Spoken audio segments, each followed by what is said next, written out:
Olá, alunos do nono ano, estamos com mais uma aula de história para esse período de pandemia e o nosso assunto continua das semanas anteriores. Estamos falando sobre a Guerra Fria, porém não falando da Guerra Fria, mas durante a Guerra Fria, alguns acontecimentos históricos que merecem nossa atenção, porque eles respingam ainda nos dias atuais as consequências daquele momento bipolar entre capitalismo e socialismo e que geraram situações limite para os dias atuais.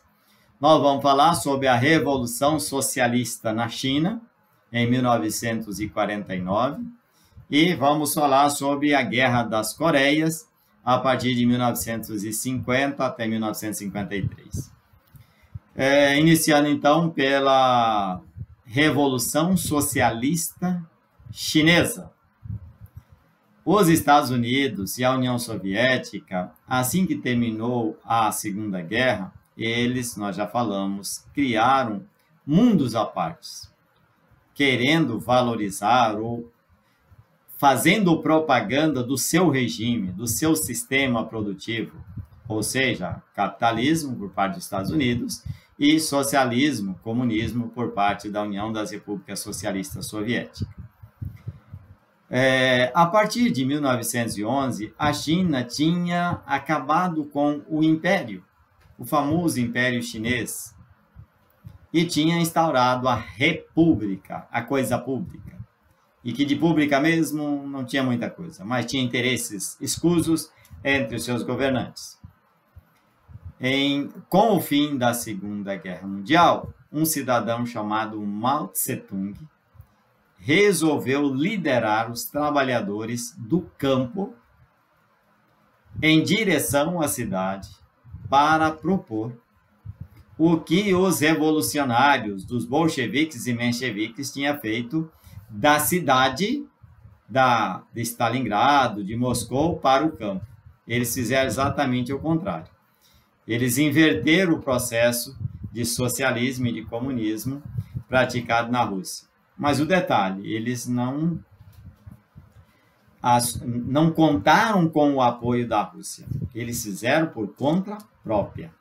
Baseado, claro, foram buscar, se espelharam no Manifesto Comunista de Karl Marx, na Sagrada Família de Friedrich Engels, e no Capital de Karl Marx e Friedrich Engels. Ou seja, essas obras serviram de bases para montar, então, o que nós chamamos de socialismo, ou melhor, para fundar a República Popular da China com o regime socialista. Mao Tse-tung estatizou as atividades industriais, confiscou as grandes propriedades e parte dos bens dos camponeses médios, formou dezenas de fazendas coletivas, nas quais os camponeses mantinham apenas a propriedade dos animais e os objetos da família. O resto tudo tinha sido socializado. Presta atenção que não é colocado em comum, socializado, diferente. Porém, o programa de comunicação da agricultura desorganizou a produção, que resultou em muita morte. Ou seja, quando você joga a responsabilidade para todo mundo, sem que tenha o empenho ou a condução por alguém, as coisas acabam descambando. Gente, eu tenho uma chácarazinha aqui, não dá nem meio hectare, mas isso dá um trabalho para que ela possa produzir.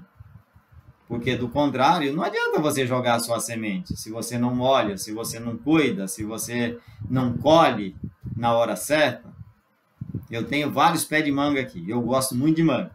Mas, gente, se eu não levantar de madrugada, subir lá em cima e colher a manga, os pássaros, as ararinhas, as araras, os tucanos, me passam a perna antes. Ora, isso aconteceu na China também. Eles deixaram achar que estava tudo muito bom, mas acabou produzindo, não deu para colher, perdeu antes da colheita e muita gente morreu de fome. Com a morte de Mao Tse-tung, em 1960, o senhor Deng Xiaoping assumiu a condução e propôs uma série de reformas com ideias capitalistas, porém com o controle do Partido Comunista. E por isso a China é esse monstro que nós vemos hoje, no processo de crescimento, de desenvolvimento, até de coisas ruins, como o do coronavírus. O Deng Xiaoping introduziu um programa de reformas econômicas inspirada na produção capitalista. Você pode abrir a sua empresa lá na China para contar com a mão de obra barata. Porém, o que você levou, você traz de volta. O que você ganhou lá, você só pode gastar lá. Regime comunista daí, né?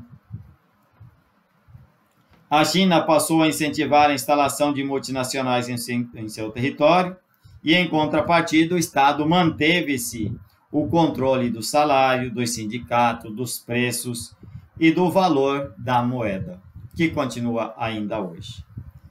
A China merece ser conhecida, porém, merece destaque o seu regime, que ainda continua República Popular da China, ou seja, a China ainda é socialista. Saindo da China, vamos para bem próximo, a famosa Península Coreana, que desde 1911 havia sido usurpada. A palavra usurpada quer dizer ocupada pelo Japão, e o Japão impôs lá a sua cultura, o seu jeito, a sua forma. Então, os coreanos estavam com o nó atrás da garganta. E com o final da Segunda Guerra, com a perda da hegemonia japonesa, chegou a hora dos coreanos tomarem o poder dos japoneses e assumir por conta própria a condução da Península Coreana. Porém, todavia, contudo, havia interesses escusos por trás.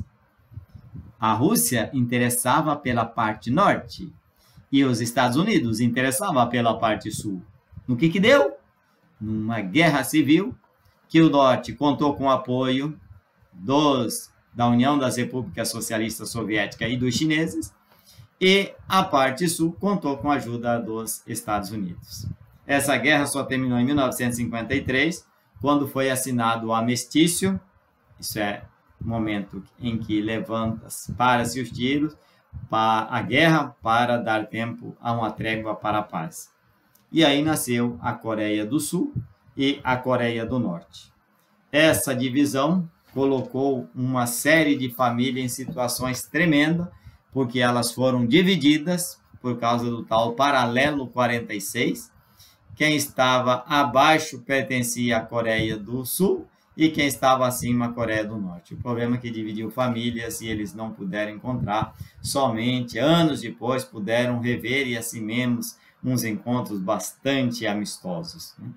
Convido você a ler o seu conteúdo, páginas 140 e 141. Resolva as atividades e amanhã temos aula ao vivo no aplicativo Meet. Até lá!